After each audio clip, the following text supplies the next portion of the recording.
So the first question I want to ask you is centered around a concept that I personally feel that black and melanated people birth into the world.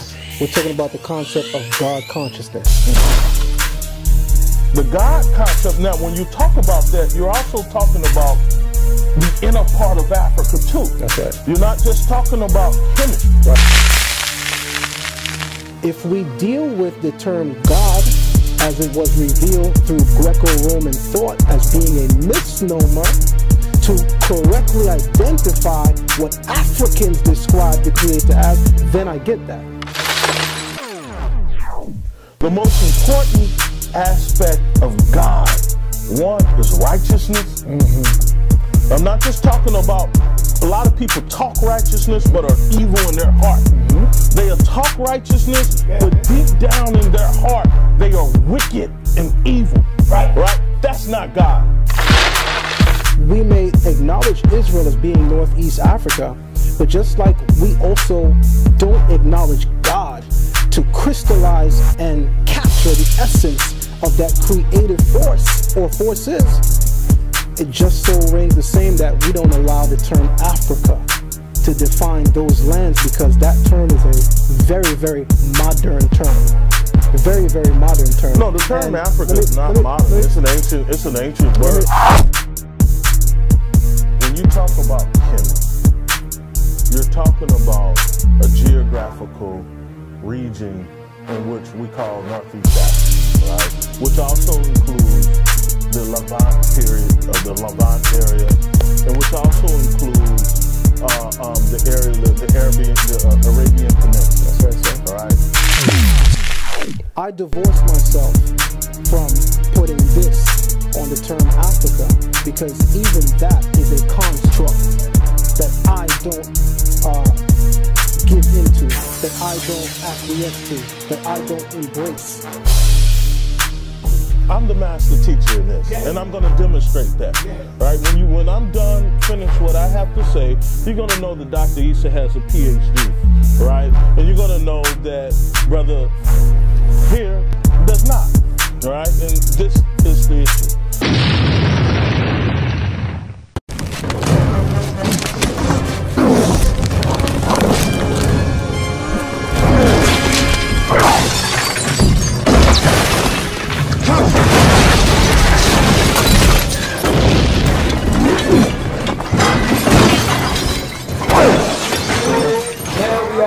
Phase now where you have the most feared Hebrew on the planet, Zion Lexx, and we got Dr. Issa in the building. And brother, do you have any questions that you would like to ask the brother while you have him here? No. First, I know you want to say you're not really, this is not your area. I mean, you know, I have a book on the subject, you know, and you know. So you don't want the opportunity now where you have them face to face and you can ask. Yeah, you know, this is my first time meeting the brother, and this is something that we don't get to often see on camera with people that share views. No matter what we share, no matter what we previously held, I'm shaking hands with my brother.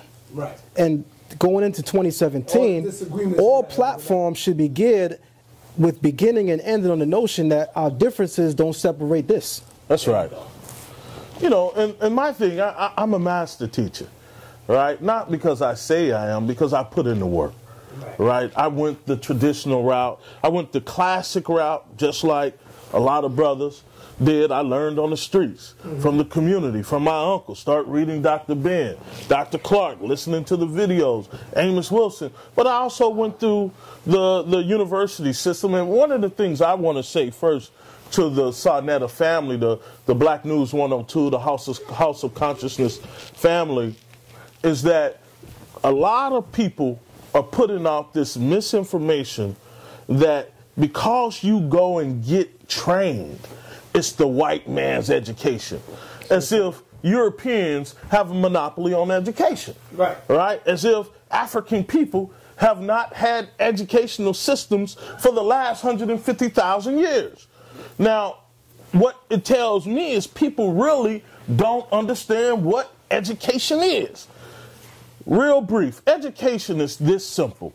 When you see a squirrel out, particularly those of us who are in urban settings, out with its baby squirrels or even a duck, right?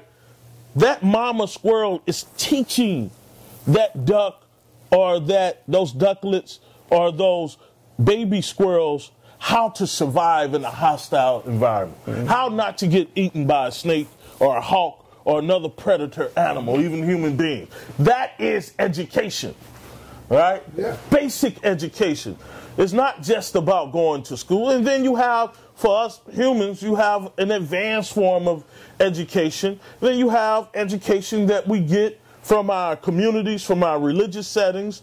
And then those of us who are afforded the opportunity to go to school. Some of us go to school, get our bachelor's, our master's, our PhDs. Some of us go to school and become plumbers, right? Plumbers make more than a university professor, and I was a university professor in several departments for around the country for many years, right? But this is the community that I come out of, right? So I just want to put that out. Stop telling these lies that just because someone goes to school, and I always use the analogy, when you go to the hospital, you expect those medical doctors to be trained. That's right. You don't want no quack doctors up there. That's right. You don't want no quack nurses out there. You don't want no quack anything because you're dealing with somebody's life.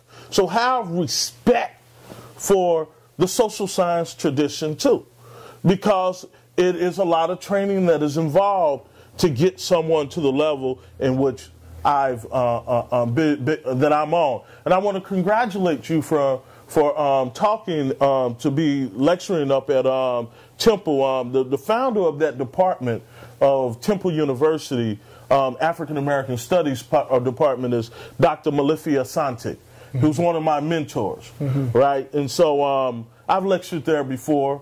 I had a job there, but word got out, that they had this brother coming, and so they kind of yanked it.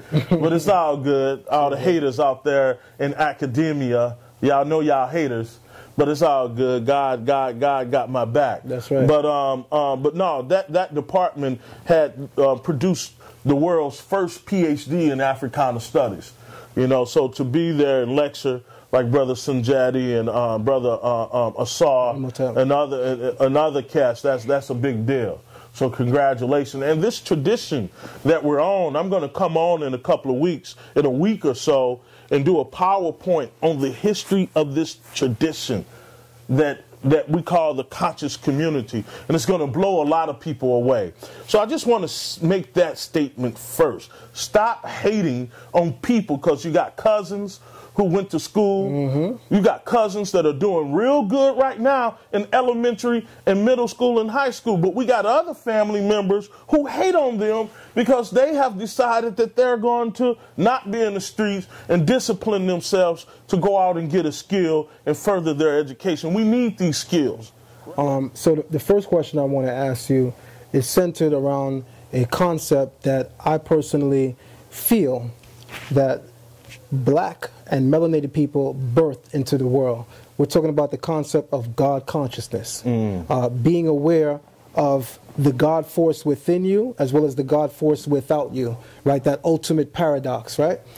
We know through study, through research, through observation of the past, that God consciousness, as it were, was birthed and brought forth by melanated people. Spirituality, spiritual systems, mystery systems came in this world through melanated, conscious black people. With that being said, there's a new talk in this era that we live in. And this new talk is that certain Afrocentric and African circle societies did not have a God concept. For instance, I've heard Kemet does not have a God concept. I personally know that to not be true. If we deal with the term God as it was revealed through Greco-Roman thought as being a misnomer to correctly identify what Africans describe the Creator as, then I get that. And that's not a problem. But we're talking to an astute community who can go beyond that. who can go beyond the misnomer and go beyond the label of God and understand what we're speaking about. So now that we understand intelligently the heart of what we're speaking about, I want to ask you a question. Did Kemet have a God concept? If so, how would you define it based on the literature in Kemet? Okay. When you talk about Kemet, you're talking about a geographical region in which we call Northeast Africa, right? Which also includes the Levant period, the Levant area, and which also includes the area, the Arabian Peninsula. That's right, sir. All right. So, but when you talk about the core and the nucleus or the epistemology of Kemet, we're talking about where the yellow Nile, the blue Nile, and the white Nile meets. Right in that same area of the Eau de Vergage, where the first and the earliest humanoids, and most definitely our species, Homo sapiens sapien, emerged. Right? And so, yes, there was a God concept. But the God concept, now when you talk about that, you're also talking about the inner part of Africa too. That's right. You're not just talking about Kemet. Right. Right? Because once the Sahel region dried up, began to dry up, what some people call the Sahara, right? Those people left that area around 18,000 years ago, and they populated. They not just went north, and some went west, some went south, and some went east, right? But they all took with them this concept of what we classically call God. Now, the concept of God is a lot more complex, of course, than what people traditionally know in the Western society. But the most important aspect of God, and I'm going to say this very carefully, the most important aspect of God, one, is righteousness. I'm not just talking about, a lot of people talk righteousness but are evil in their heart. They talk righteousness, but deep down in their heart, they are wicked and evil. Right? That's not God. Right? And the energies and the frequencies that govern this universe will not be able to deal with you with that type of mindset, with that form of wickedness. Right? And secondly, the most important part is there is no God outside of you. The most important mystery system is your own level of consciousness that you were born with before you came, before that you were given in the spiritual world, before you were manifested as a physical being. There's no God outside of you. Right? And that is Kemet, that is Africa. That the highest form of God is you. It's the human being. Because within you, there's the possibility to do all things. Right? And this is not, this concept existed long before Kemet. We agree. Right? Long before Tasseti. We agree. Long before Nubia. This concept that human beings, that we as humans have the consciousness to do whatever we think we can do. That is God. I don't know about all of this other stuff. Now, you're talking to someone, I made over 30 trips to Africa. I've studied in African temples. I went to Kemet, my first trip to Kemet, I was a student at Texas Southern University, a history major student, and I met Dr. Ben in 1993. And I met him through a famous African-American painter. And from that meeting, Dr. Ben gave me two things. He gave me his book, From Abu Simba to Giza, and he asked me, have I been to Kemet? I said, no. He said, gave me a check for $500. That's how I made my first trip to Kemet in 1994. I also went again, I took Dr. Faragee to Kemet with me in 1998. Right? And so going there and studying and I spent a lot of time, not just going through the temples, but getting to know the people, right? In which I've done all over West West Africa. I was in Ethiopia in 2014, studying with some of the priestly families there who study these traditions, who've been doing this. And some of these families, they've been doing this for 2,000 to 3,000 years. They can trace this back in their own family lineage for 2,000 to 3,000 years, right? So this concept of God is within all of humanity, but particularly us melanated African people, right? So there is no God outside of you, right? That is the most profound concept of God that I know of through my personal studies as a trained historian, as a trained theologian, and as an ethnographer, someone who's studied, who's visited many of the temples throughout West and North Africa. I've been into those temples, right? So that's what we're always taught when you go into those temples, that it's you. Okay. There's nothing higher than you, the spirit of the human being. So my question is, how do we get back to the God-centeredness that gave us the gift to create the pyramids and all of those other institutions that came out of that area and that went down to Great Zimbabwe and to the Empire of Ghana, Songhai, Mali, and those other city-states that existed throughout Africa, and not only Africa. Remember, I said Africa is Northeast Africa, that area that we call Israel. That's all Northeast Africa. Correct. Those people have been traveling back and forth between the Levant I mean, there's an article that just came out, a scientific article that just came out 3 years ago, saying that they found a Nubian settlement in the Arabian Peninsula. Makes sense. In Yemen, a Nubian settlement. Do you understand when you say settlement? 50,000 years ago. 50,000 years. Let me say this. Hold on, before you say that, let me give a shout out to Kingdom Harbor Ministries. I see you in the building. Shout out to Divine Prospect, Chemo Ben Yasharel. Shout out to Chemo Ben Yasharel. Shout out to Dr. Yaya, Dr. Reggie, Sad Five Stacks Boogie. Shout out to the family. I'm gonna give some more shout outs in a minute. Go ahead, Brother Zion. All right, so let me say this. The beautiful thing that I'm enjoying so far about this exchange is because none of us has gave the impression that our idea of the universe and the happenings therein is the beginning and end. We're both creating enough intellectual space for the other to chime in on where their research has brought them. There's a lot of things that you said that I can echo and I can share sentiment to. Number one, you are correct when you call the Levant Northeast Africa. The temple that myself and Chief Uzziel comes from, we've been saying this forever, literally, and I don't even mean that figuratively.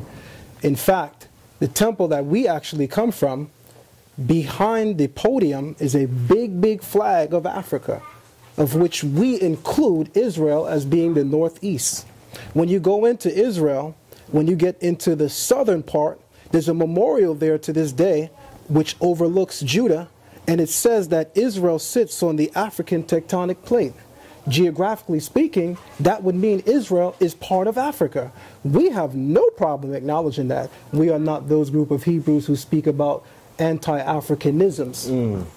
We are Hebrews that understand that the geographical location of Israel is today what would be termed Africa, even though we know the term Africa is a new term, right? So when we deal with terminology, when we deal with language, we must deal with origin. So even in our circles, we may acknowledge Israel as being Northeast Africa, but just like we also don't acknowledge God to crystallize and capture the essence of that creative force or forces, it just so reigns the same that we don't allow the term Africa to define those lands, because that term is a very, very modern term. A very, very modern term. No, the term Africa is not modern. It's an ancient word. Let me finish, if you mind. Let me finish. Yeah, go ahead. Because one thing I want to set the tone and the pace for is I patiently waited for you to say whatever you had to say. All right, go ahead. Without interruption, because it'll help the dialogue. All right. And then the build-up from where you want to come in. By the time I'm finished, you can come in and do what you need to do. But just allow me to get the thought out uninterrupted. That way we can really get to the heart of what I'm trying to say, right? So I divorce myself from putting this on the term Africa, because even that is a construct that I don't give into, that I don't acquiesce to, that I don't embrace.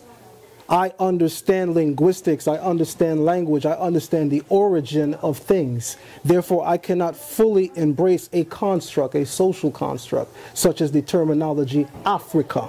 I understand that when we speak about the antiquated nations, none of them can be found in their literature as referencing those body of lands collectively as Africa. That's where I come from on that point, and that's why I made the statement. Now, the second thing that I do disagree with you on is the idea that for man, God force or God consciousness is intrinsically insidious, not existing without us. God is not exterior to man. Man is God. Man has that creative capacity and creative ability to function with all of the necessary tools to create all of the grand artifices, be they tangible or be they conceptual, that we see replete throughout the universe. That aspect and point I understand and I grasp. Yet, I also understand the dichotomy within the statement. And the dichotomy within the statement that I understand is this. I used Kemet as a vantage point because I would like to focus on Kemet. If we were to talk about all of the civilizations that exist and include all of those thoughts, we don't have enough time to do that right now. So I picked a vantage point popular with our people, especially in this particular community, to start from where we can go somewhere with our conversation and come to a point where it's nothing but achievement to the people, that there is a scholastic area that we both share that everyone's gaining from, and we can only do that when we focus. So focusing on Kemet, here's what I see.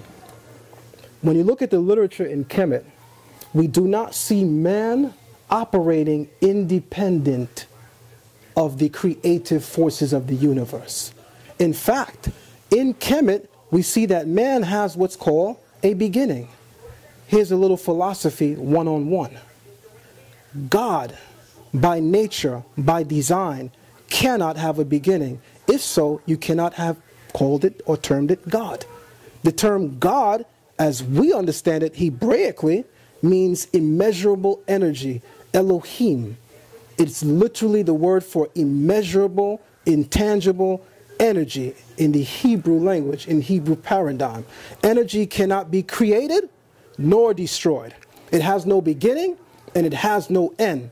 If we are a macroscopic point of that macroscopic origin, we cannot be said to be independent of it.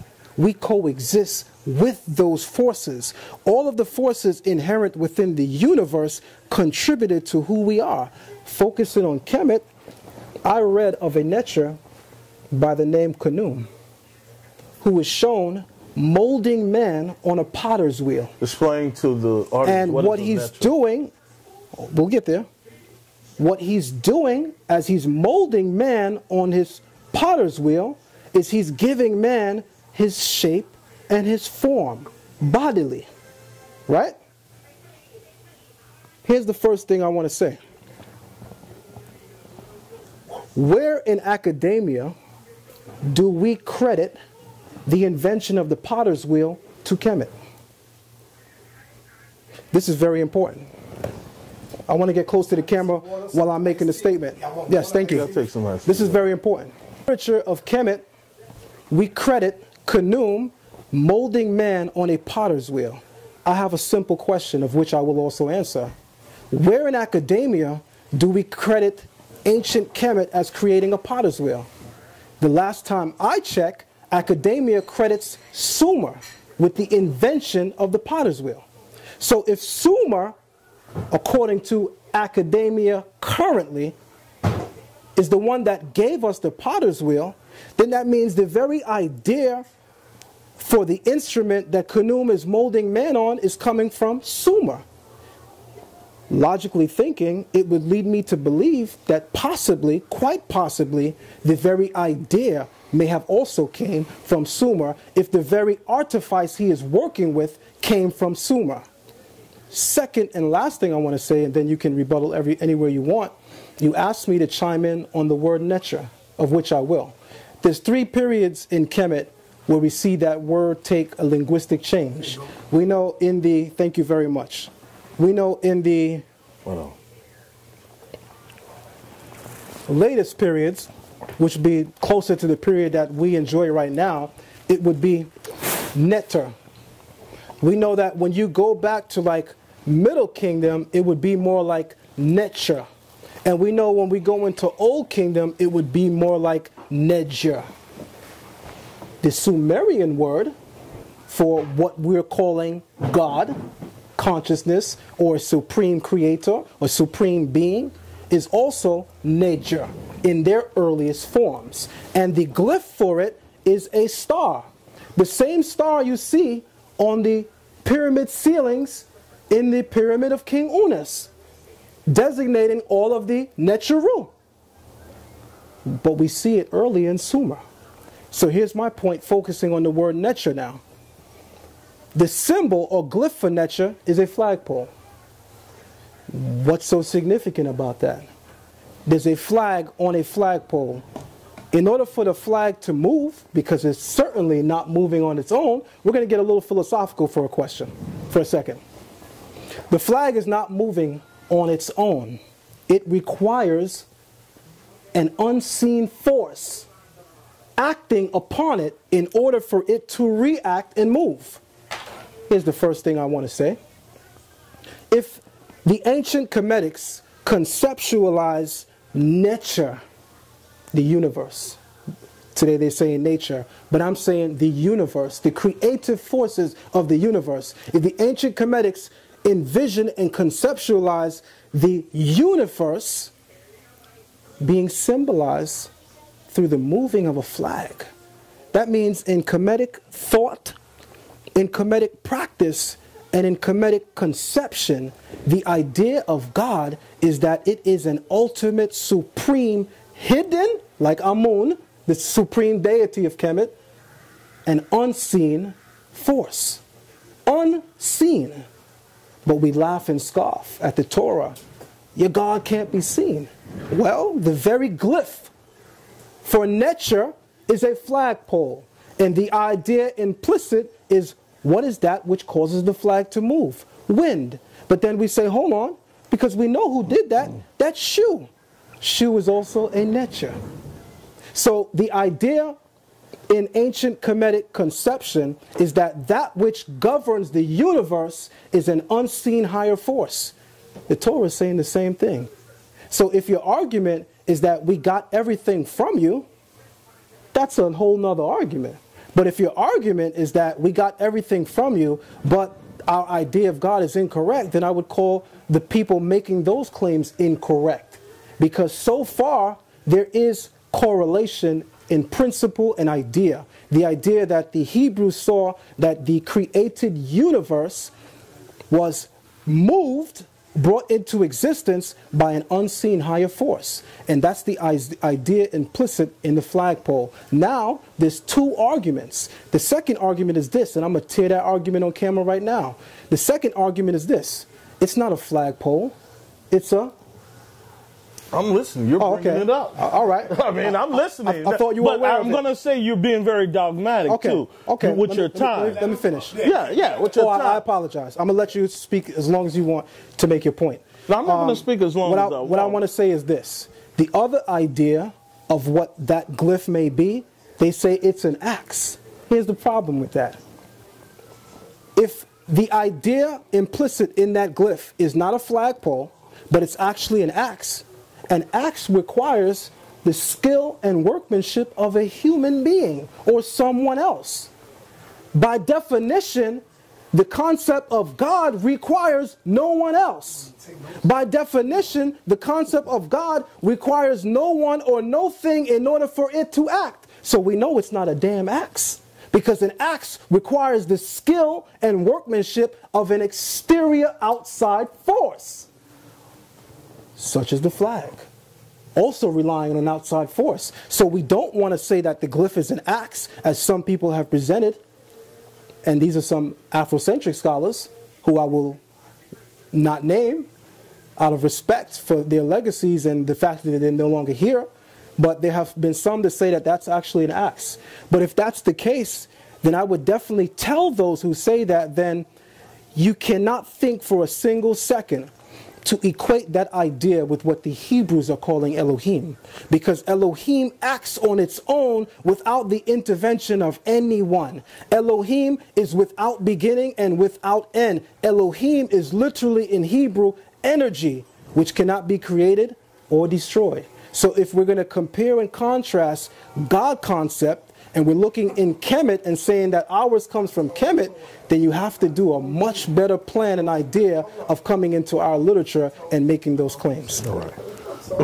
So this is where I see the problem is. All right. You say you're about to. Can I let Reggie in real quick before you go? No, Reggie got to come. All right, let Issa go. He got thoughts in his head. Yeah. First, this is where the problem. This is where the problem is, right?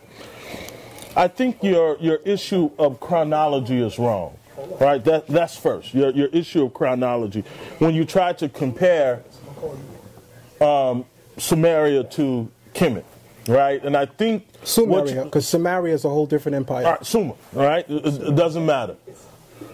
He has to be. All right. No, please. I'm the master teacher in this, and I'm going to demonstrate that. Right? When I'm done, finish what I have to say, you're going to know that Dr. Issa has a PhD, right? And you're going to know that Brother here does not, right? And this is the issue. You're about to speak at Temple University, right? Have you looked at the faculty there? Have you looked at the atmosphere you're about to go into? No. All right. You're about to speak at the African American Studies Department, which is the first PhD in Africana Studies in the Western world, started by Dr. Malifi Asante. Now, this is a book that myself and Dr. Faraghi co-edited based off of a Ghanaian linguistic book. And on the back of the book, it was endorsed by two people, right? The first person is Dr. Malifi K. Asante, PhD, who you're about to go and speak under his guidance. And he said, I think this book should be read by all people interested in the word Amen. You mentioned the word Amen several times. Also, cited in this book on how important this book is to understanding so-called Hebrew history and culture is Professor Cain Hope Felder. You're familiar with him, right? No. All right. Dr. Felder is one of the top, not the top, black theologian in the country. He taught for 30 years at Howard University, right? And this is what he had to say. Timely, provocative, worthy of further and serious consideration. Now, when you go into an academic setting with scholars, real scholars, right, not pseudo scholars, the first thing you do is you look at who's going to be looking at you. You study them, right? Now, if you go on the website of Temple University, you're going to their Africana Studies Department. You're going to see first Dr. Malifi K. Asante, who's written over 110 books and hundreds of articles, and most of his books have been peer-reviewed. Now, you said that you have 3 books, and I'm going to ask you this before I get into the issue of chronology. Yeah, because I was going to say... hold up, brother. I was hoping... You chastised me on interrupting you, so I'm going to... So chill. But I still did, I still did allow you to get a little point out, so let me say this. No, please, let me... Respect me the way that I respected you. I will. But I was... You respect me. He also so now you're not respecting me. I calmed back. You corrected me. All right. I became humble. All right. And I chilled. All right. So it's my turn. You still this is my question. I'm going to get you with a few questions. You said you have 3 books. To address anything I said. Oh, I'm getting to the fact that you really don't know what you're talking about for me to even address what you're saying. So just chill out. And now, hold on. Notice a direction in the humility. So now I'm going to turn it up too. Because that's what I do. Oh, brother, I've been doing this. I'm going to turn it up too. For a long time. We noticed, but let me finish. You know, I kept it very humble. You're going to finish. Now, you said that you published. By the time I'm done, we're going to know that it don't matter if you a PhD or not, because you ain't got no goddamn belt over here. All right, check this out. Let's get back to what I'm just basing everything. I listen. I'm a great listener. I'm not impressed, but finish, because I'm gonna tear your ass up. All right. Well, it shouldn't be just talk. It shouldn't be talk. I'm calm. You couldn't be calm but because I must have said we're something. Gonna know that he's a PhD and I'm not. Oh, you're gonna know this in less than 5 minutes if you allow me. I'm ready. All right. Let's get it on. Now, in scholarship, and this is to the conscious community. All right. There are various levels of scholarship, but the highest level of scholarship is a peer-reviewed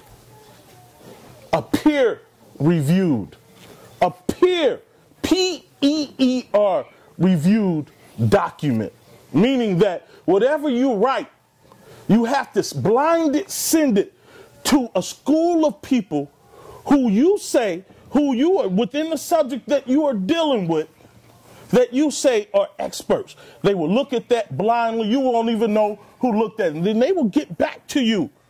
And they will say whether or not this piece is worthy of being published. With your 3 books, have you done that? Let me first say no. This. That's yes or no. I'm answering the question. No, I know you haven't done it. I don't have to answer all right, let me move on with the second question. You're not going to do that. Because I know, because from what you said on your chronology, from what you just said on your chronology, you don't know what the hell you're talking about. I see now you're being disrespectful. And you don't have to be disrespectful. If you want me to be disrespectful, I'll give you disrespectful. I'm not being disrespectful. That's not a problem. Hold on. Both of y'all. Relax. You losing your cool. I'm not losing my cool. Yes, you are, because brother, our dialogue began humble. Right. My review was humble. All right. You turned around and sat your ass on that couch and said, by the time you finish, that's right, people going to know that I'm the one with the PhD and he doesn't. My brother. What's wrong with that? Hold on. Right, notwithstanding, there's no humility there. Dr. Issa. That's what you don't get. First of all, and listen, your PhD. Let me get my thought out. Let me get my thought out. Let me finish. Let me finish. For 1 minute. Listen, man. We ain't finna do nothing. We're just talking. Listen to what he said. All right. Yes. My wife is in there. Okay. And my 2 children are right there. All right. What I'm saying is, we don't want to present to the viewers that we can't sit down and have a discussion. It's ridiculous. You don't have to do that, brother. No, it's all right to be disagreeable, but you don't have to do that. Respectful. That's all I'm saying. You changed the tone of the conversation. We don't want to call no names. We don't want to call each other names. I'm not calling anybody names. None of that. Because now they in the chat room going at Zion, going at you. All right. Zion the child. Issa getting ready to get that work. Issa, we don't want to do that. Let's show them that we can sit together and have a manly discussion. Yeah, but without being insulted with either one of y'all. But what we're not going to do is behave like snakes, right? We're not going to say that we're brothers, shake hands, and agree to a humble dialogue. No, hold on, let me finish. And agree to a humble dialogue, and then say to my brother, which I thought I was, by the end of me talking, the people going to know that I got the PhD and you didn't. Let me just tell you, brother, whether you have a PhD or not, the essence of your character did not show that in that statement that you made. Okay. Your PhD, hold on. He's being too dogmatic right now. Your PhD conveys and shows itself in the way that you behave and characterize your brother. Okay. If I'm your brother and you are showing me as a brother what your opinion and thoughts are, great and grandy. But there's no need to try to do this with me and you before the eyes of the people. There's no need for that. Right. And I thought you being a PhD, you were better than that. I apologize for that, and we'll start over. I got a little excited, right? But it ain't about. I don't know why. It ain't about. It ain't about. Did I challenge you personally where you felt you had to do that? No. So why did you do that? I want to know. Why did you do that? Let me tell you why I did that. Because I saw a video where I saw you disrespect one of our greatest senior intellectuals, Professor James Small. And what did I do, sir? And you said you just treated him like he was nothing. What did I do? No, you treated him like someone of that caliber, a divine living ancestor. He's 70-something years old, who's been in the struggle for longer than any of us have been. I want you to address what I did. Yeah, you just insulted him. Even after he begged you not to insult him. What did I do? It's a simple question. You were here. You were sitting right here. Brother, you brought it up. I'm asking you. You're on camera to tell the people. No. You're saying that he insulted him on camera? Yes. Yeah. So serious. What did I do? He insulted him. How? So bad. Brother, what did I... All right, it's a simple question. The first thing is that you weren't treating him as the intellectual that he is. That's the first thing. 2, you weren't treating him as an elder, right? When I'm among elders, I don't care if I'm right or I'm wrong. I humble myself and I listen. For instance, I'm going to give you a prime example. This summer, let me finish. This summer, no, let me give it. I'm not walking circles. All right. This summer, I had a rare opportunity of working with Minister Clemson Brown and Leonard Jeffries, right? And we did a program at Mount Pisco Baptist Church for 12 weeks. Every day that we had that program, I was cussed out by Professor Leonard Jeffries as an elder. He cussed me out in front of hundreds of people, and we were live streaming. I swallowed it, right? Out of respect and understanding of how the culture works, right? It had nothing to do with whether or not he was right or wrong, but he's an elder. In the culture that I come from, when an elder is speaking, whether they're right or wrong, they speak. The disrespect that I saw that you gave to Professor James Small, who handled himself very well, but just the arrogance and the bravo and the macho-ness that you conflicted toward this elder who took on the work of Malcolm X after he died. Right? So, no, that's really why I did that, and I apologize. Professor, right? Can I say something? What you saw with Zion and Professor Smalls was a result of what Professor Smalls did when he was in the truck with sa.neter, and I don't know if you saw that video, with sa.neter and down in Georgia, where Professor Smalls said out of his mouth that if you've been feeding someone, if somebody's been eating shit all the time, he compared our way of life to shit. You understand what I'm saying? And that sent shockwaves through our community. Professor Smalls, being a professor that was good friends with Rabbi Poinsett. That's right. God bless his memory. Our teachers were his teachers, right, and he said that on camera right here on sa.neter TV. So when he sat with sa.neter, when a week after Zion Lexx had a sit down with Shaka Atmos here, right here on this couch, and he went down to Georgia, and he said that if you've been feeding someone shit for all their life, if you give them steaks and potatoes, you know what I mean, they wouldn't know that that's good because all they've been eating is shit. And that's the Hebrews. He compared our way of life, this Hebrew way of life, is shit. So when Zion Lexx sits down with him, right, and I think he showed a lot of restraint to where he could have went, because we take this seriously. That's right. We live this. We're not like people in the Kemetic conference that 2 weeks ago they say they screamed Kemet, but they had a Christmas tree in their house. That's right. We live this. I've been doing this since I was 13 years old. Raised up my family doing this. So when Professor Smalls disrespects my way of life and puts it in those words, and a brother like that is representing what I stand for, what Professor Smalls got that day was light in comparison to what some of our elders would have given him. You understand what I'm saying? He showed a lot of restraint and a lot of respect. He asked Professor Smalls questions, and when Professor Smalls could not answer the questions, he got upset. He got upset and said, listen, I didn't come here for that. Thank you. You didn't come here for that, but you had your books, you had this, you had your charts, you had all that stuff ready. So what did he come here for? Now, I don't, in no way or fashion would my younger brother, would I let him disrespect? If he really came off disrespectful, I would have checked him. You would have been the first to check me. And I spoke to him about that. But Professor Smalls, you also have to see what the elder did. in order to understand the way when he came up here and the way that he felt, that he showed a lot of restraint. And that's what a lot of people in the Kemetic community are not understanding. A lot of people are not looking at. You got to go back first before you could talk about when he sat down at that couch with Professor Small. And that's all I want to say, because I don't want to take and let me finish the thought by just adding my thought and say this. I took a lot of flack from the Kemetic conscious community because of my sitting down with Professor Smalls. A lot of people didn't realize this. sa.neter can testify to this.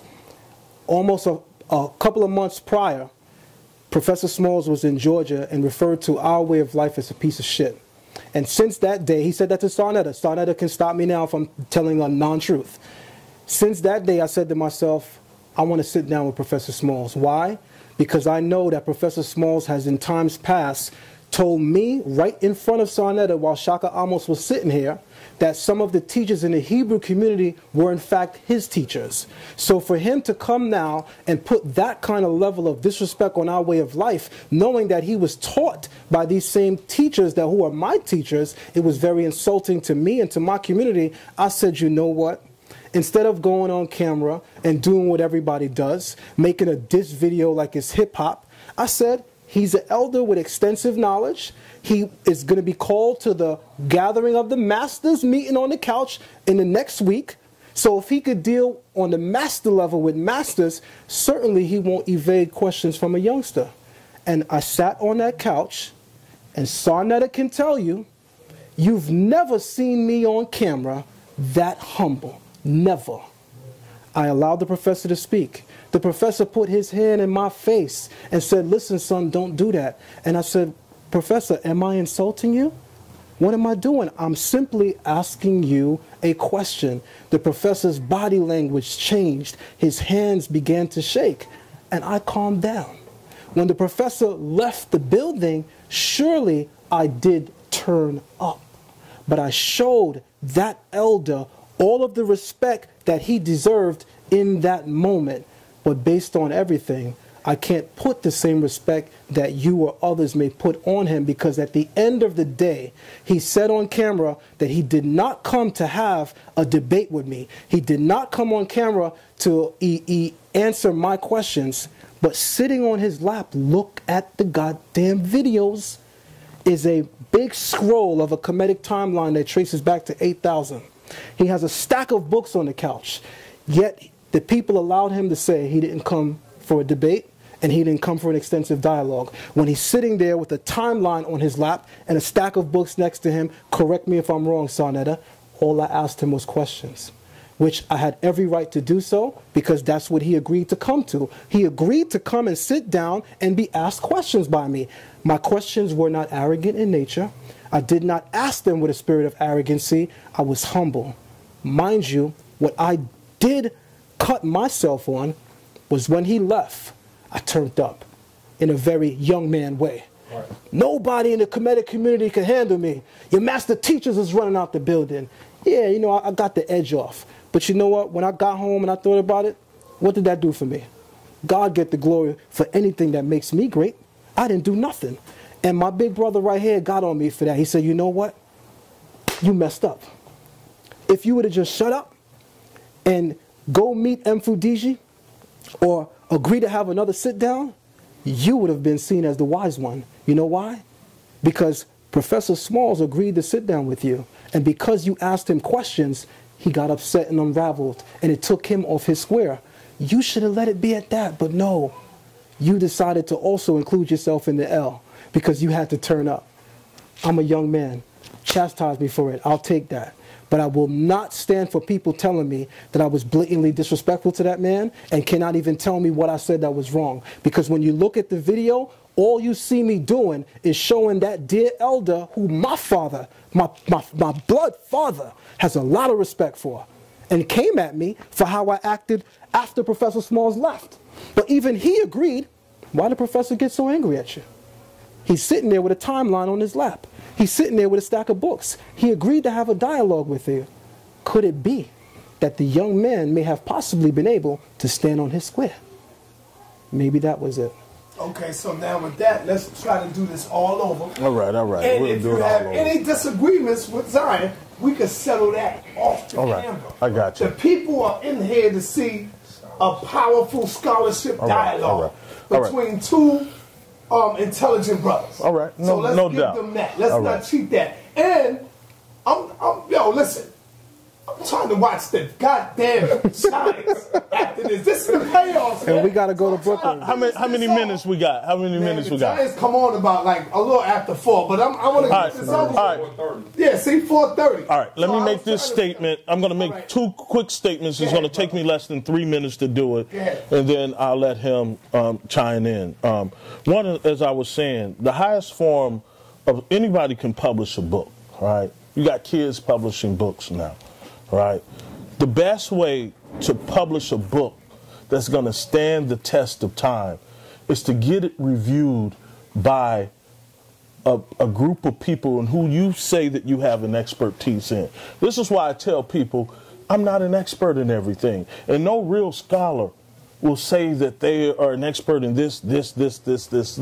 I have an expertise in a particular area of history in which I've taught for more than 15 years on the collegiate level. So the highest level of scholarship is based on your scholarship being blindly peer-reviewed. That's one. Two, your issue on chronology is an issue, right? This is why I brought Dr. Faraghi into this community, because I was studying a lot of misinformation when it comes to the information that was being put out, not only by, and I don't consider myself, this is where I think that the Kemetic and some segments of the Kemetic and the Hebrew community, the intellectuals and scholars, they're not engaging the latest information on the subject. And this is why I brought in Dr. Faraghi. Not that I couldn't deal with it, but I'm not an expert in that area, because to be an expert, you have to go through the peer review process. That's what makes you an expert. The reason why Issa Imhotep is an expert is because I've seen him go through the peer review process. Not that he has degrees. Dr. Ben didn't have degrees, but they went through that process. That's the process of excellent and the highest level of scholarship is the peer review process. So unless your work that you say that you have written has gone through that process, then it's up for suspect. And I encourage people all the time, look, if you say you're an expert in an area and you have a written work, before you get it published, before someone takes it and destroys it, let it go out to a group within the field that you say you are writing in, and let them review it and help you perfect that piece. So when it goes out to the public, it will stand the test of time. Nobody will be able to deal with it for at least 10 to 15 years. That is the highest level of scholarship. It's not because someone has read a book or 100 books or 1,000 books.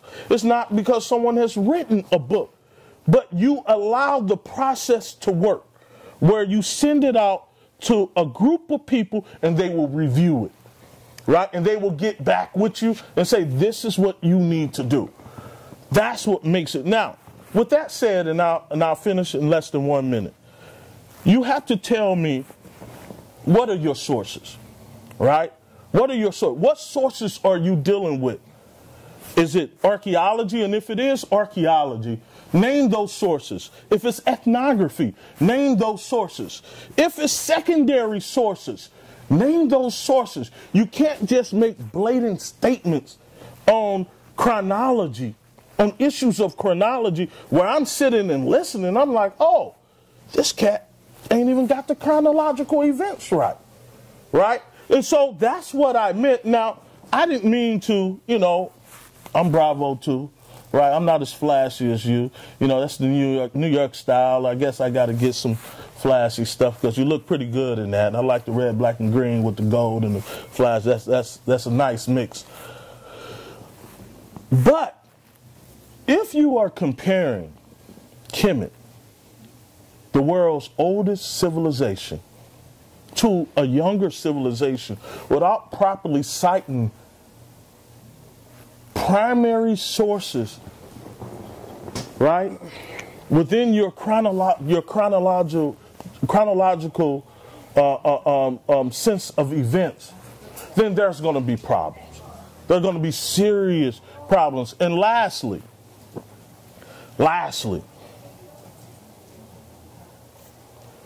Hebrew, and this is not a disrespect to anybody. I'm talking as an intellectual and a scholar.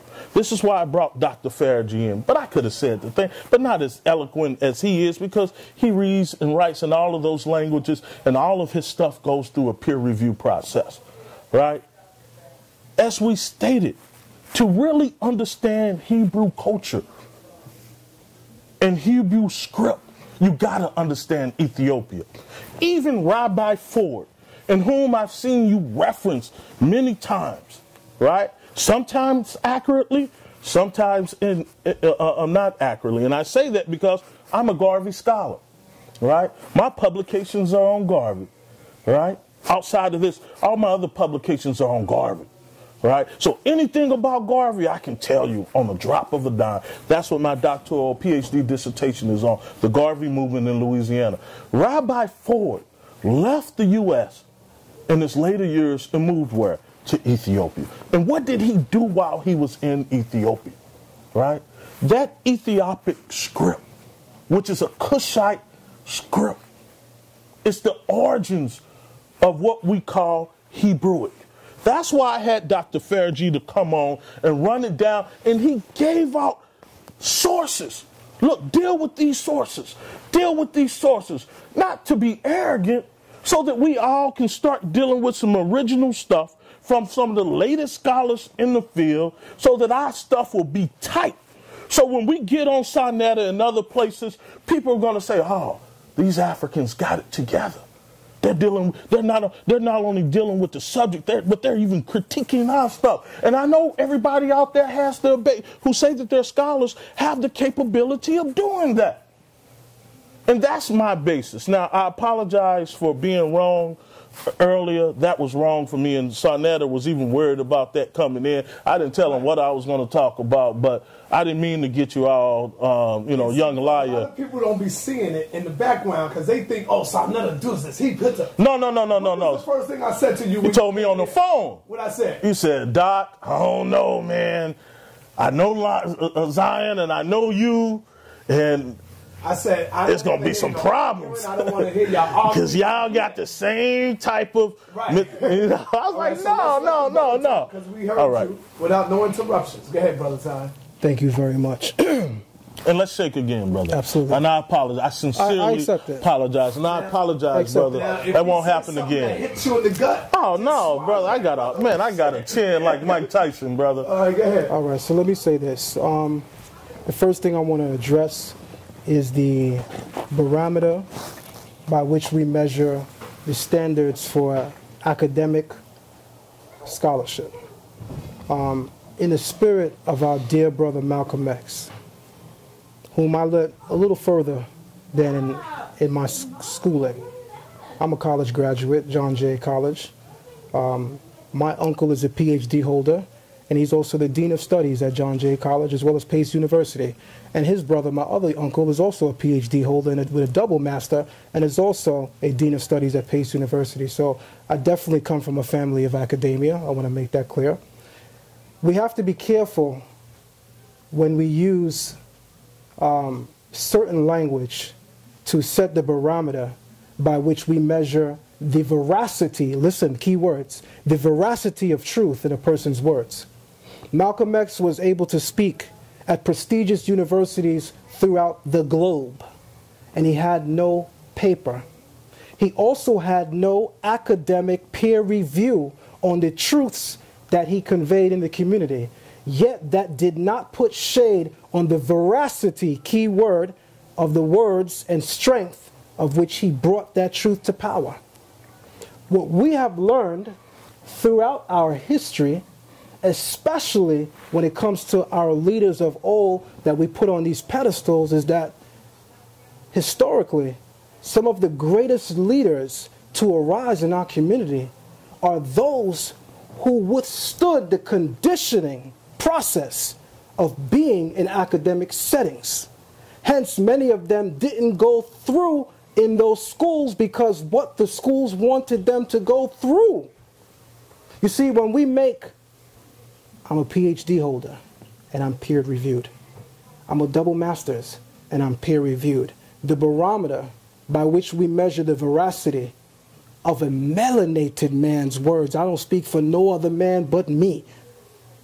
We are in trouble because Malcolm X, Garvey, who you spoke of, Elijah Muhammad, these are individuals who the veracity of their words was not shaded because they didn't have peer review of academia, universities, which are all governed and controlled by the same people oppressing us.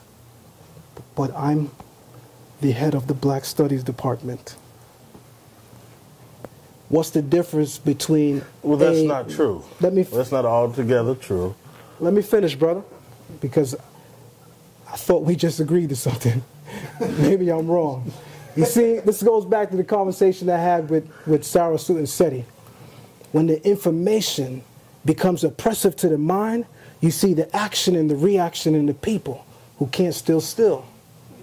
Sit still and just listen. Well, don't put my name in light of Sarah Sutton Seti. He's not on my level. All right, so we're having a problem again with communication, which I thought was resolved. But there's an art to listening, and it's a key to listening, especially among brothers. And I was willing to do that with you when I believed that we started over. I believe so. So in closing, what I want to say on that particular point is this. My book is not peer-reviewed by college academics. No, it's not. But you know who it is peer-reviewed by? Those in my community who taught me the words coming out of that book, who disagree with some of the words in the book and critiqued some of the words in the book. I didn't just put out a book haphazardly. I've been teaching in the community that we're from, myself and Chief Uzziah, who's sitting right here, since 1996. We put out newspapers in our community that I penned and authored since 1996. I didn't just jump on this yesterday either. I've been teaching. I have history in the community where I come from. And in the community where I'm come from, I'm one of the very best in my era when it comes to the language and truth of the Hebrew Scriptures, which makes me an authority within those in my era and age range. I pay respect to the elders who before me in my community, and I cannot tie their shoe. But certainly, among my era, those who know in my community know my work. And because a person may not be familiar with the work of another, gives that person no right to throw shade on it, because again, I was allowed to sit at the academic department at Harvard or Yale or some of the HBUs or what? What is the difference between, excuse my language, a nigger managing the affairs of another and the affairs of another managing a nigger? Our ancestors who made revolution possible in this country did not go through those scholastic halls. Does that put shade on those who've come through those scholastic halls? No. I have family members who've come through those scholastic halls. I've come through those scholastic halls. But you know what I do not do? I don't feel the need in my conversation with people to speak about where I got my scholarship, to speak about whom I know and whom I speak with. I let the work speak for itself. And so far, wherever my work has been, in any community you put me in, whether it be no degree, bachelor's, master's, or PhD, my work always shines among those I speak with, if not greater. So let's let the work speak and not the paperwork. That's what I have to say with regard to that point. Lastly, the brother spoke about my chronology being off without offering a different chronology. He spoke about my understanding of this particular part of history to be off, with not fully clarifying his sources for why his is on. So, you know, we're just going through a time warped conversation where if we're going to get into it, brother, I'm here, I'm now. Let's get into it. Sources. When I spoke of Kanum, which you still haven't addressed, you spoke long, but you haven't addressed the details of what I said.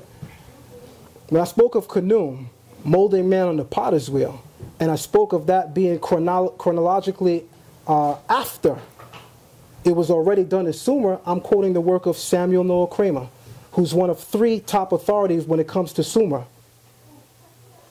When we speak about using our sources, I'm one of the people in the community to say this.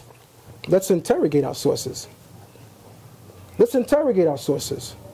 When we speak of chronology, civilization-wise, who came first, you providing a source for why you're right is not sufficient for why you're right. You have to prove your source is right. So we have people who come here on sa.neter TV that put up on PowerPoint PhD scholars, once again, white academia, black academia, whatever have it, and make them the barometer or the yardstick for why their information must be true, because it came from this PhD holder who said it's true. But we haven't interrogated the work of the author that it's coming from. We just relied on the fact that he has a PhD and he said it. We did not interrogate the work itself. Until we interrogate the work itself, I care zero about what his scholastic accolades are, because the work will always speak louder than any paperwork. As we've shown in our community, being able to go in any prestigious university throughout the world and speaking profoundly without having the paperwork, but our intellectual and conceptual work won us the opportunity to put in what melanated and conscious people continue to do in this world. Now I want you to end it off by asking him a question. Yes. And then maybe you can answer. You can go in first, and then you can answer his question. Okay, so I'll end it by asking one last question, and I'm hoping that this is one of many sit-downs. Right? I wouldn't have a problem with sitting down with the brother again, and next time, like in a real scholastic setting, like with PowerPoints, like to show our sources. I would love that too. All right, both of the brothers can be here, as well as Mfudiji and Baba Heru. I've been asking for that since my sit down with our Professor Smalls.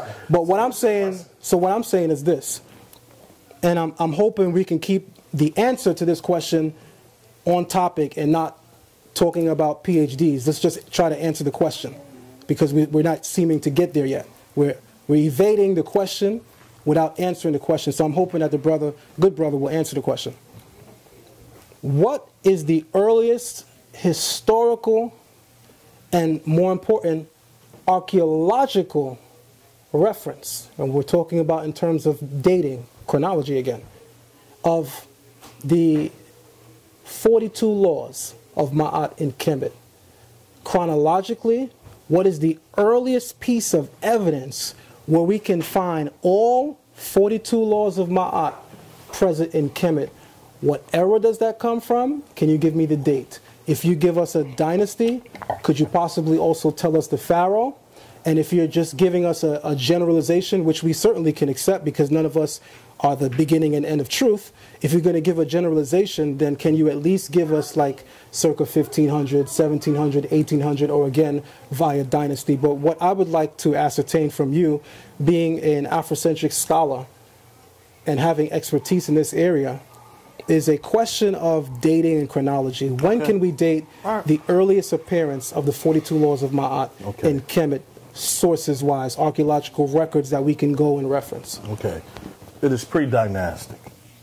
Right? It's pre-dynastic, meaning that is older than the so-called Norman. It's older than that. It's pre-dynastic. We can't actually put, just like on the word Amen, we can say that we find that the word Amen is pre-dynastic around 3400 BCE. But we know that they were using this word longer than that, right?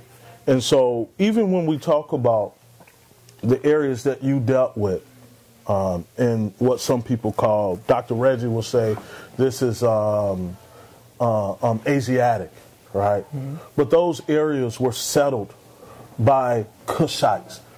in those areas, and I already said 50,000 years, you have Nubians settling the Arabian Peninsula. You have Nubians and Cushites. The Canaanites are nothing more, particularly when we're dealing with quote-unquote Hebrew culture, which is nothing more than Ethiopic or other African ethnic groups who settled that area under the 18th dynastic period, right? Because when we look at the sources of what we call Hebrew, we only have two sources, two of the earliest sources. Those are the Dead Sea Scrolls and the Septuagint, right? All at around 200 BCE, right? This is all we have. This is all we have. We don't have anything outside of that. And you cannot use a document that has been proven to be historical fiction and nationalist propaganda. You can't use that document as an actual recorder of real life events. And lastly, I heard you mention the word Elohim several times, right? And I even, when we talked on the phone the other day, I did something which I always do. I share information. I sent you an article on the God Yahweh, right? In which... Check that out.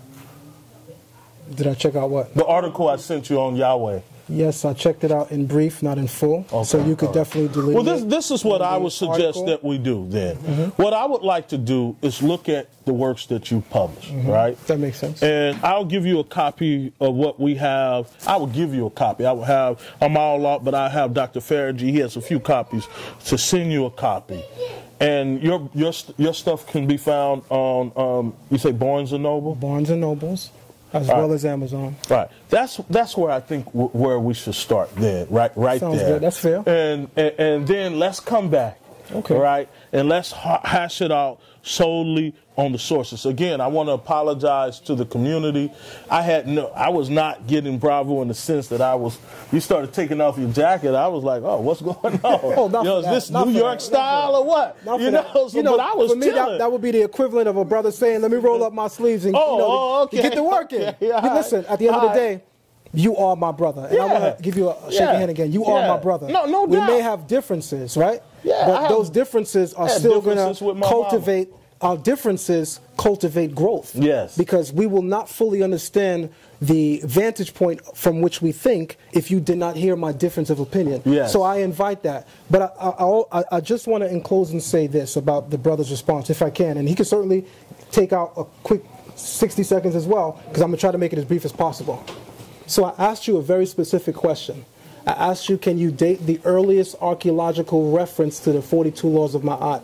You did not answer the question within the earliest archaeological dating, so I want to make that clear for the record so that people at least understand that. Because those who understand philosophical argumentation, you understand that a person can walk you around circles without addressing a point, and it's actually an art and skill to do that. It's actually an art form. I was actually trained in that. So I know it when I see it and when I hear it. And you, as a listening audience, have to weigh in and listen and say, was the question answered? If he asks me a question and I do not answer it, then you have to take note of that.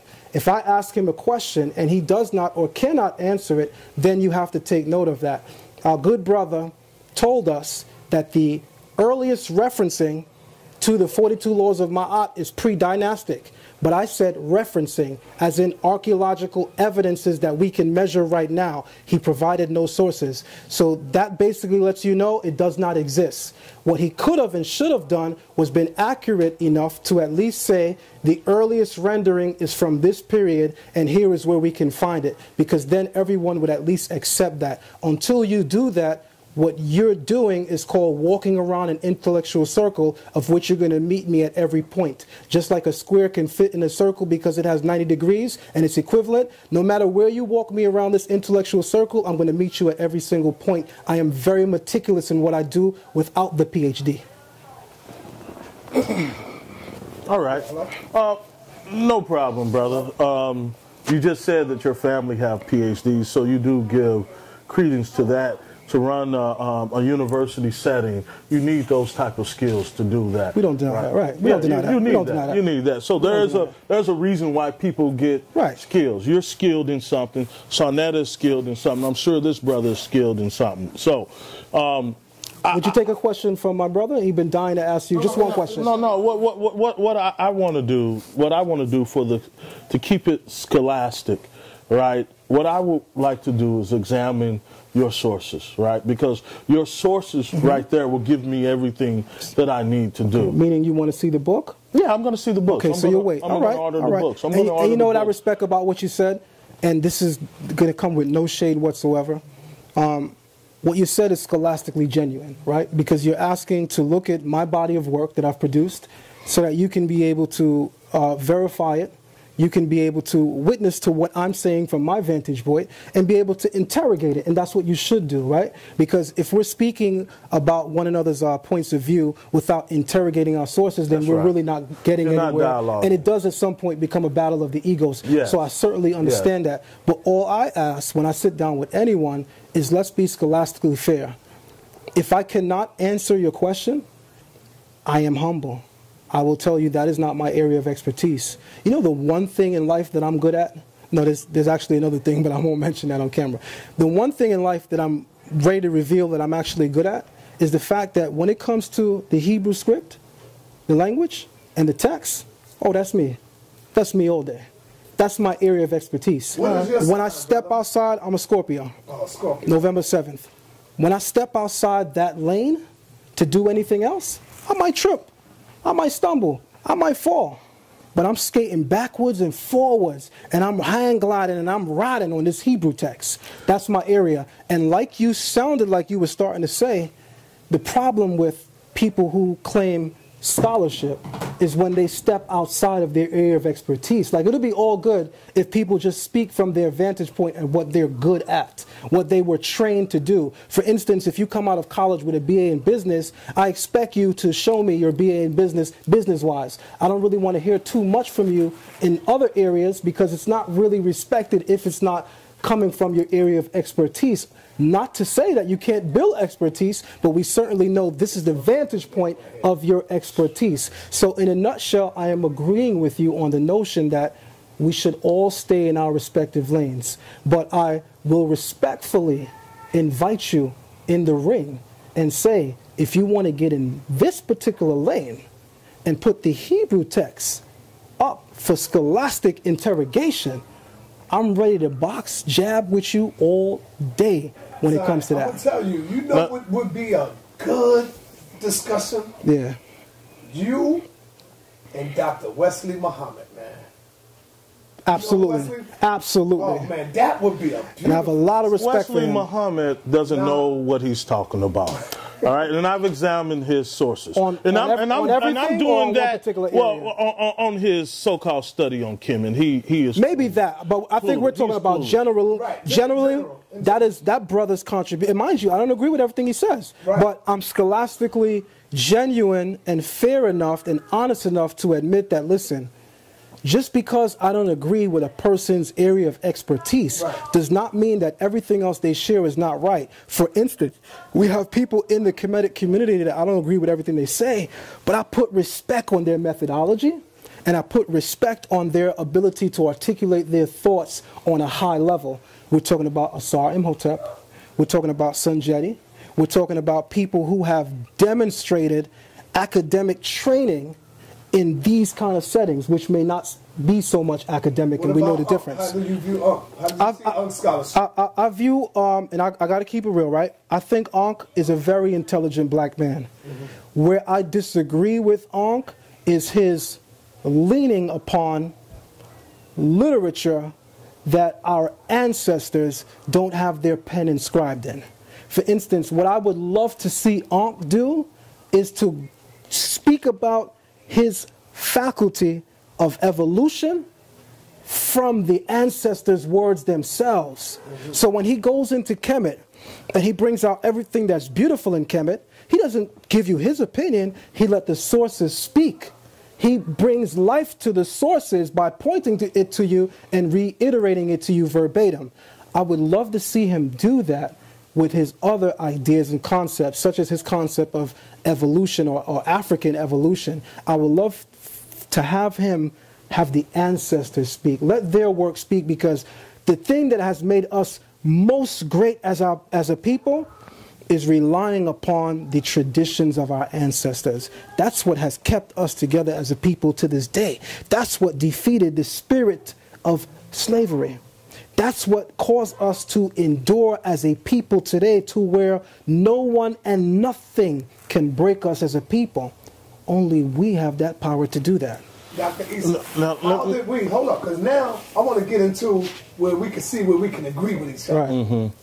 How can we break the cycle of mental slavery? Great question. Well, first I want to address this, then I'll get to we both agree that the published work is the highest form of scholarship, all right? Because it's out there, and it's something that I don't go by what people say, all right? You know, I don't. One of the best, someone who has the black vernacular discourse down, Eric Michael Dyson, the brother's bad. He's bad. He is right? bad. He is but it's backed by superior scholarship, right? And it's out there. I can get his books and say, let me look at those sources. I can review those sources. Oh, he missed the point, or he got that right, or you can't even touch it. That's right. Right? So that's the highest. Not what somebody says. And this is the problem within the conscious community.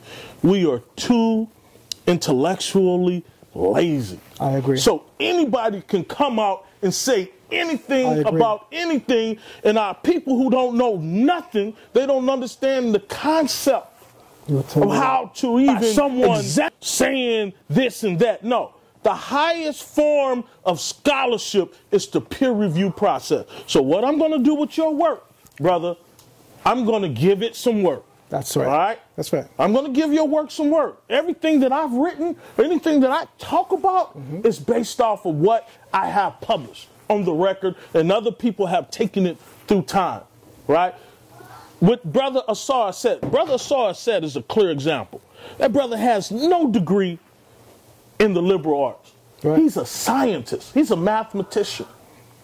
However, he went through the same methodology that Dr. Clark and Dr. Ben and other people. They went through these Harlem schools where they sat down, they wrote papers, and those master's teachers corrected their papers. They had to debate their latest research, and then you had a great finished product. That's what we see with Dr. Clark. When you see Dr. Clark's edited work on Garvey, the vision of Garvey, it's a masterpiece because he sat down with the top scholars and they went through that piece and corrected it. And he talks about it in his introduction. Thank you for this, for doing this for me.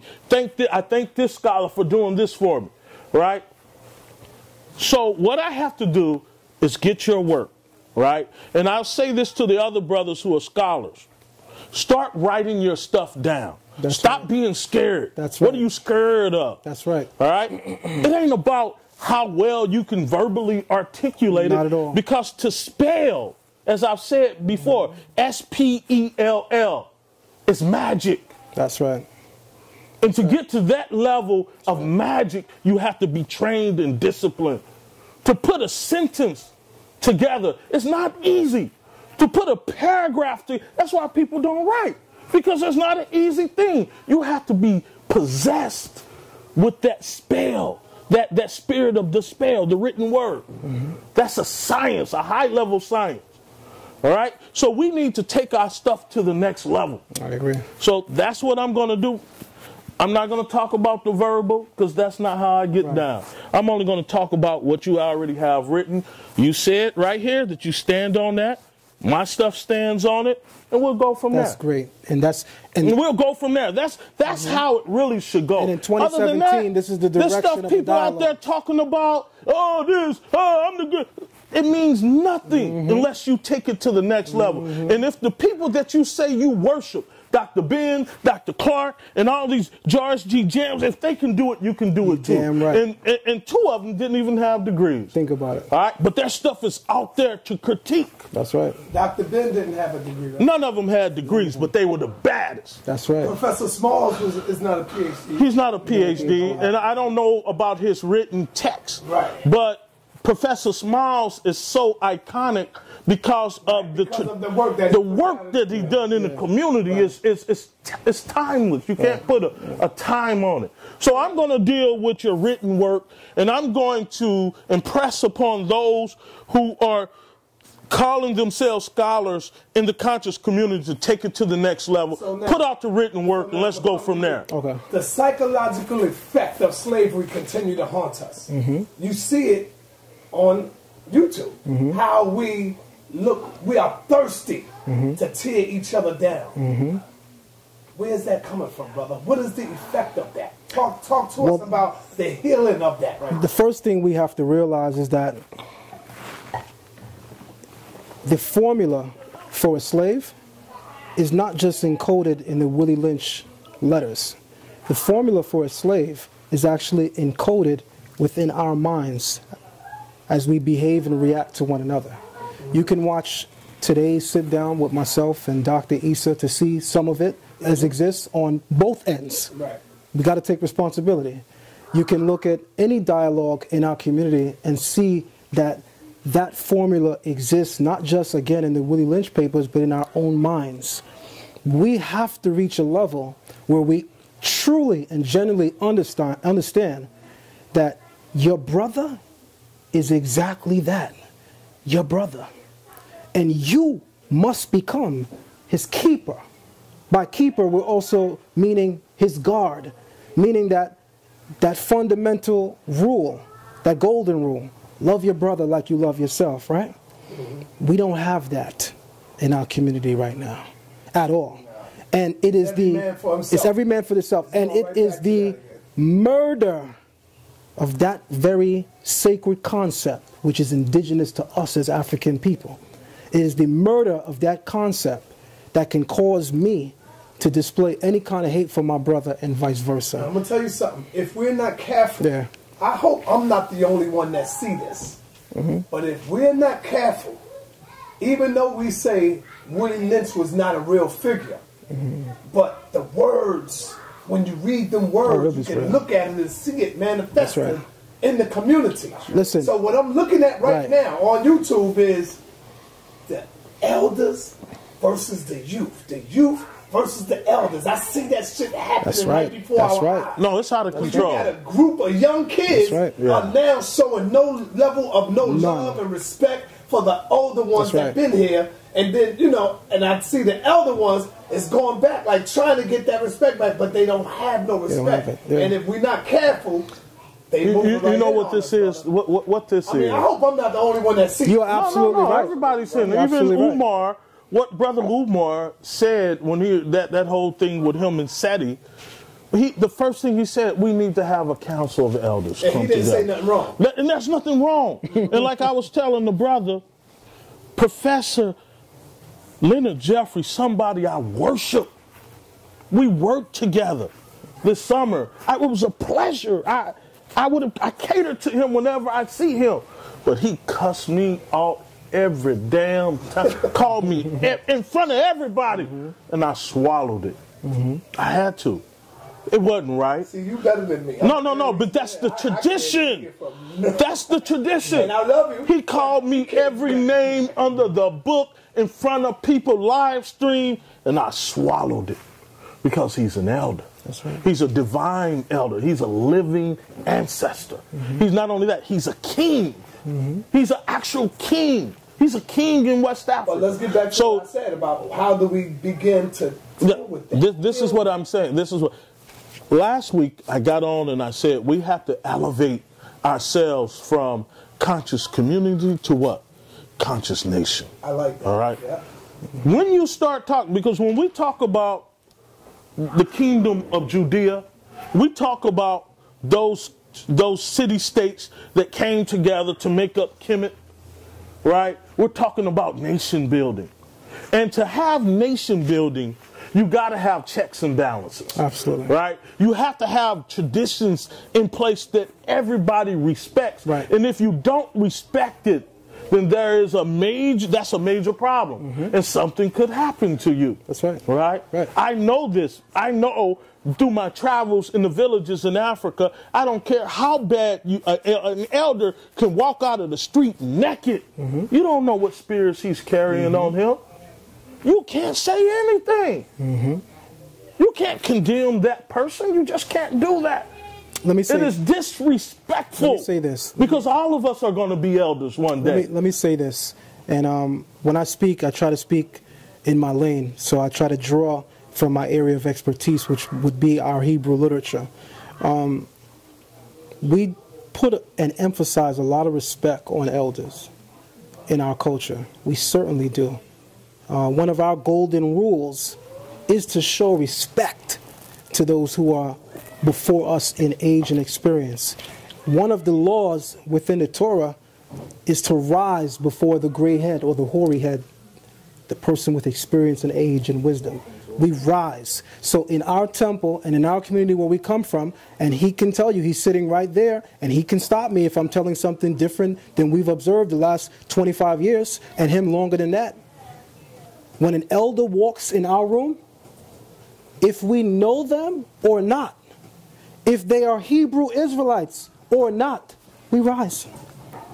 We use the words in our language, kumu b'vakwisha, rise please, and the entire congregation rises. We've done that for complete strangers when they walk through the door, as well as the heroes in our community of age and stature when we walk through the door. But there's something else that our Torah speaks of. You see, everyone that's old is not coming with wisdom. Everyone that's old has not achieved that experience with a genuine application of their experiences. What do I mean by that? There's a proverb in the scriptures of the Torah which says, the gray hair is a crown of glory if it is achieved through wisdom. What does that leave room for? There's people that's old and way out the box. There's people that's old and crazy as hell. There's people that's old and wicked as hell. The Proverbs within the Torah says, the hoary head or the gray head is a crown of glory if it is achieved through wisdom. Now, does that mean that the Torah is also leaving room for us to disrespect a person because they didn't behave wise? No. So guess what? Behind the scenes, I got chastised for turning up after the professor left. Verbal chastisement, first from my brother and from other people in the community. And I had to take it because within the principles of our Torah, they were absolutely right to do so. But as equally as we put respect on a crown of glory within your old age, coming just from your experience, is as much as we put it when that person with that experience is behaving with those experiences which should have brought them to a state of wisdom.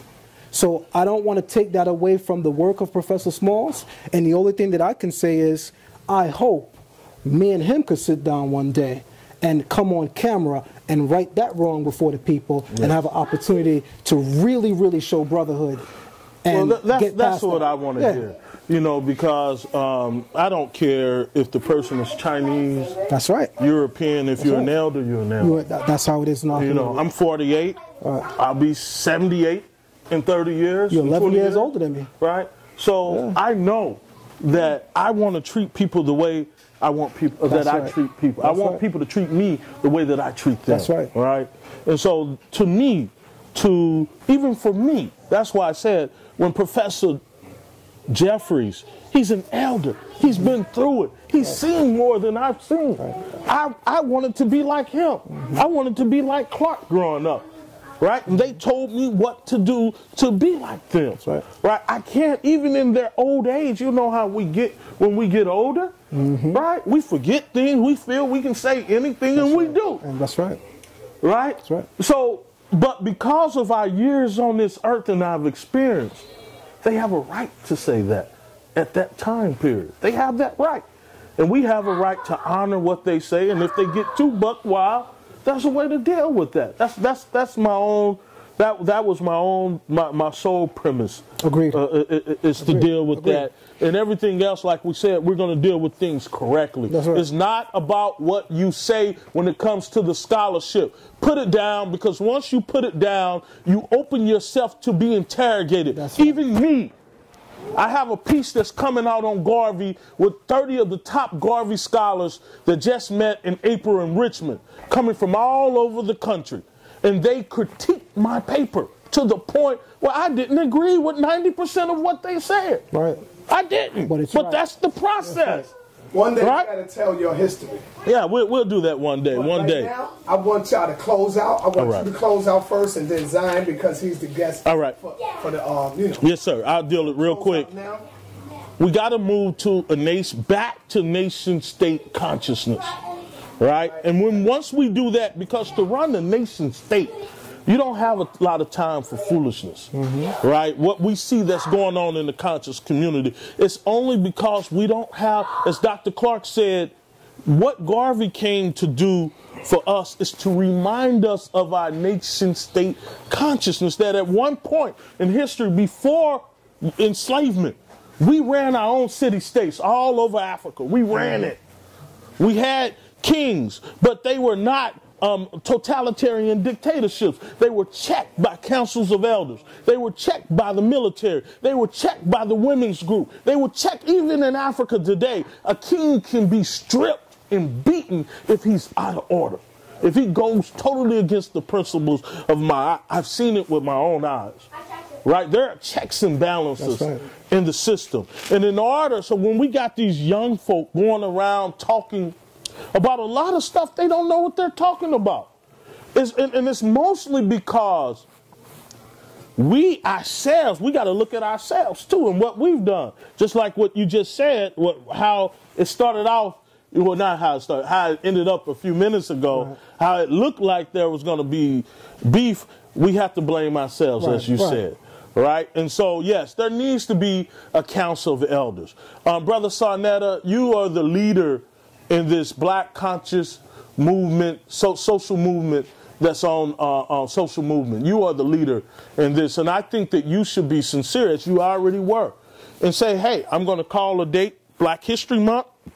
I'm going to get that center, and we're going to bring the elders there, and we're going to bring the youth there, and we're going to sit down before the world, because the world is looking at us. Right. The world respects us. When you had that piece on Big L, I didn't know who Big L was, but those Japanese youth, they knew. They look at us. They respect us. And when they see us, when they see us going out, our youth out of control, I'm taking over this, that's a reflection on all of us. That's right.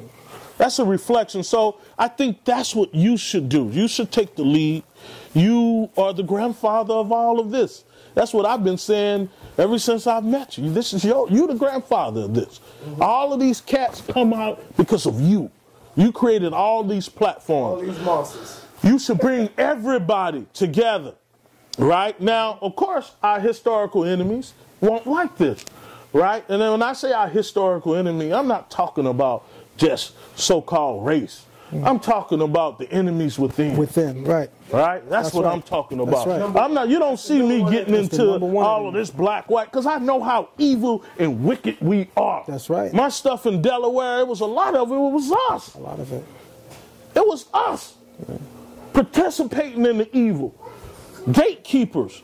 So I think you come out, you bring that together, you provide the platform, people will come. All right? And we sit down and we talk.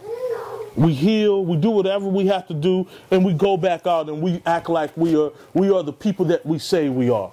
We come from the oldest civilizations in the world. That's we gave birth to all humanity. That's right. Right? So I think the world is waiting on us to clean this mess up. But our enemies, they don't want that. The enemies within, they don't want that. That's right. Right? But the God within is going to make everything right. That's right. All right, so close out, Zion. So let me close out by saying this.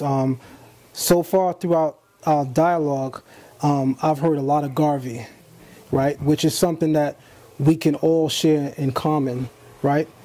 Garvey should be the template for our unity. What he was able to accomplish in his era none of us have reached yet. That's right. And we have to look towards what is it successful. What was successful about Garvey's movement, initiative, intent, and approach that caused him to put all of these different conceptual groups under one banner. Garvey was able to put the Hebrews who were around. He was able to put the Moors who were around. He was able to put a lot of different thinking in our community in the same building for the ultimate agenda of our liberation. The Christian pastors. That was amazing. Yeah. That's an amazing fet. But we have to be very honest now. And here's where I'm going to close. Garvey's movement, contrary to popular opinion, did not fold exterior. There was an insidious fold. It took people within the organization to turn. That's what happened. And bring that down. That's right. We have always been our worst enemies. Always. So in the solution, the answer to our problem is looking at the elephant that they faced. You see, it is not an impossible fet to put all of these different brilliant minds in one building. Garvey showed it can happen. It's not impossible to get all of our communities united for our liberation. Garvey showed it. What we have to realize is that when you get all of these brilliant minds in one room, there's an elephant in that room. And that elephant says, which way should we go? Because I say salvation is in Kemet, and I say salvation is in Hebrew thought, and I say salvation is in Moorish thought. The elephant in the room of united black people is the direction of our spirituality that has to be confronted. And it has to be confronted from the point of view that we have always been measured in terms of our greatness as a people, insidiously our spirituality. Our spirituality, its identity, its root, its cause has to be identified, has to be addressed, has to ultimately be embraced. Can we all coexist? Sure. But the elephant in the room is always going to be, I ain't doing shit, then more say. Right. So you got everybody in one building, but the elephant now in the room is, who do we listen to? So we have to realize in my closing statement that there's a voice within us all that is speaking to us all. But if we could only hear that voice and close our ears to our brothers, we're not going nowhere. That's number one. Part of my problem, part of my disease is in your cure, and is in your cure, and it is in your cure. When you bring multifaceted thoughts in one room, we should all be able to grow from it. I didn't understand an iota of what I know about Kemet today if it wasn't for all the differences in the community, because those differences of thought expanded my thought. So we shouldn't run away from differences. We should embrace them. The solution to our social, economic, and political woes and ills, and ultimately our liberation, is defining our spirituality. We have to be able to confront that elephant in the room, because at the end of the day, if you put all of these groups in one building, the number one fight is still going to be, who do we follow? And with that, we say peace. Peace, peace, peace, peace, family. Beautiful, beautiful. It's a pleasure. You're elegant. You're elegant. To put a face